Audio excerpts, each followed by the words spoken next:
শুভেন্দু অধিকারী মহাশয়, আপনাকে একটাই কথা বলতে চাই। এসবিএসটিসি বাসের অনেক নাটক শুরু হয়ে গেছে, কোথাও দাঁড়াচ্ছে না।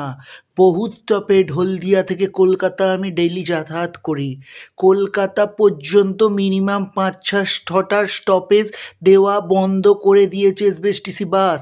মেছাদাতে আসার সময় তুলে না, মেয়েরা আইফোন হাতে নিয়ে ভাড়া দিচ্ছে না। একটা বাসের 60-70% মেয়ে বসে আছে। মেছাদায় আমি যখন বাস স্ট্যান্ডে দাঁড়িয়ে আছি, একটা মেয়ে 5টা বাস ছেড়েছে। কেন? সে এসবিএসটিসি বাসে যাবে। তাহলে ছেলেরা কি টকের আলু? 8,000 টাকা, 9,000 টাকা, 10,000 টাকা বেতনে যারা কাজ করছে তারা ভাড়া দেবে, আর যারা লাখ লাখ টাকা কামাচ্ছে তারা ভাড়া দেবে না কেন ভাই? 8,000 টাকা যে বেতন পাচ্ছে সেও তার মেয়েকে ওই বাস ভাড়াটুকু 40 টাকা 50 টাকা দিতে সামর্থ্যবান। আর যার বউ, তার বড় সামর্থ্যবান ওই 100 টাকা 50 টাকা ভাড়া দিতে। যেটা দেওয়ার জিনিস সেটা দিন, যেটা না দেওয়ার জিনিস সেইটা নিয়ে রাজনীতি করবেন না। বাসের ভাড়া সবার জন্য সমান রাখুন, স্টুডেন্টকে কনসেশন দিন, বয়স্কদের কিছু একটা কনসেশন করুন।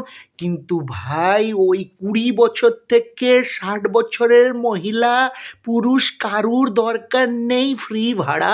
ফ্রি ভাড়া দিয়ে এসবিএসটিসিদের কন্ট্রাক্টর ড্রাইভারদের পোঁদে গু জমে গেছে, ওদের পোঁদে গু জমে গেছে। ওরা রেলাবাজি চালু করে দিয়েছে, আপনি জানেন না?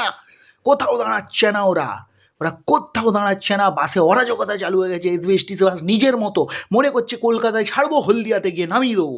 ভাড়া হোক না হোক, আমি বারবার বলছি আপনারা দৃষ্টি আকর্ষণ করুন আর এই নিয়ম তুলে দিন। সবাই সামর্থ্যবান এই 20-40 টাকা ভাড়া দিতে হয়তো দেওয়ার মতো দিন, এইসব করবেন না।